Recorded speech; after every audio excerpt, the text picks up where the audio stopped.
me close with this. There are actions we can take to help American families now. We have taken them. We are taking them.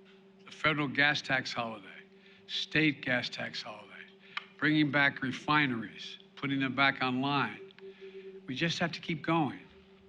I promise you I'm doing everything possible to bring the price of energy down, gas prices down. I want to make sure we all work on this together.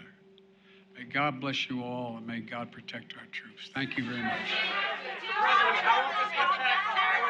So we have a situation where there's money coming out of the Highway Trust Fund. It's going to the oil companies. They may not give it to the consumer, and it has to be paid for. So we're paying for something to give a break to the oil companies that isn't even going to the consumer. So that's the con. The pro is very showbiz. Okay, let's just do something, there it is.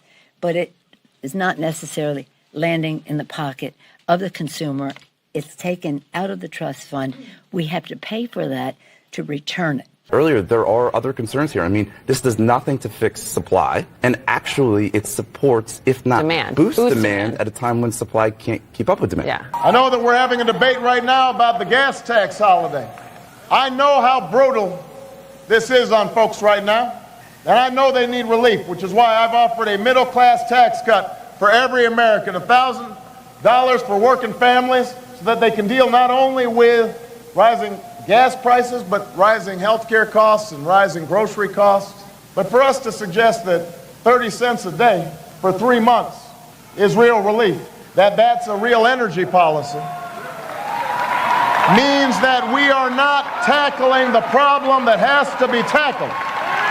We are offering gimmicks when we're offering the same thing that John McCain's offering on the cheap. That means we're not presenting a truthful response to the challenges that we face in America. We can do better than that this time.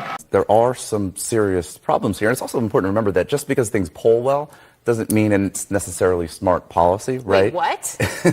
Not always the same thing. Noted. But, like John said, this does nothing to fix supply. It actually supports demand at a time when demand can't keep up with supply. Moody's economist Mark Zandi, he told me that he is concerned that this could be inflationary. There's no guarantee that energy companies are going to pass along the entire savings here.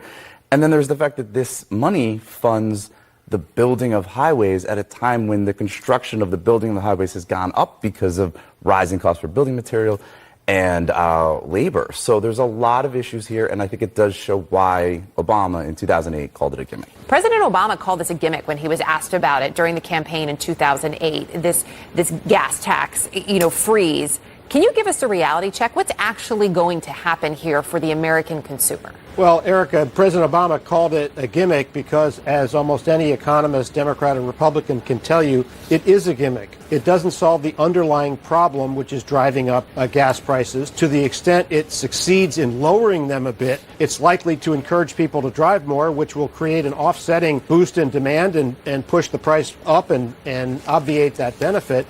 Given how inflation has escalated over the past 18 months, would you say that the war in Ukraine is the primary driver of inflation in America? No, inflation was high before, certainly before the war in Ukraine broke out. For the past week, we have heard that a recession is not inevitable.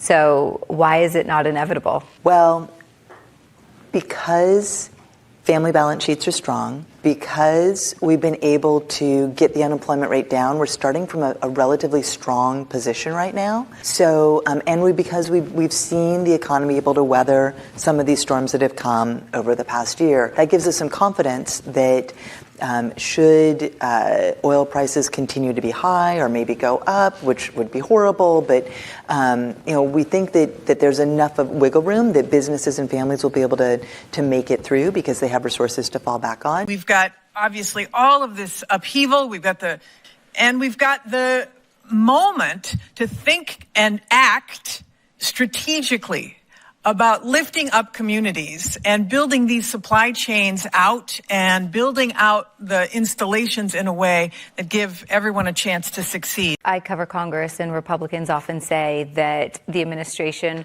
wants high gas prices. They want this because they think it is an excuse to move to renewables, to a cleaner energy. What is your reaction to that? Do you think that the short-term pain will provide long-term gain? Well, I think the president has been so clear that rising gas prices is a priority for him, that should dissuade anybody from thinking that he likes it or thinks it is a good thing. But none of that changes the fact that for our national economic security, for our national security, we have to be thinking about all the different ways that we can transition to clean energy. And the president has been very committed to that.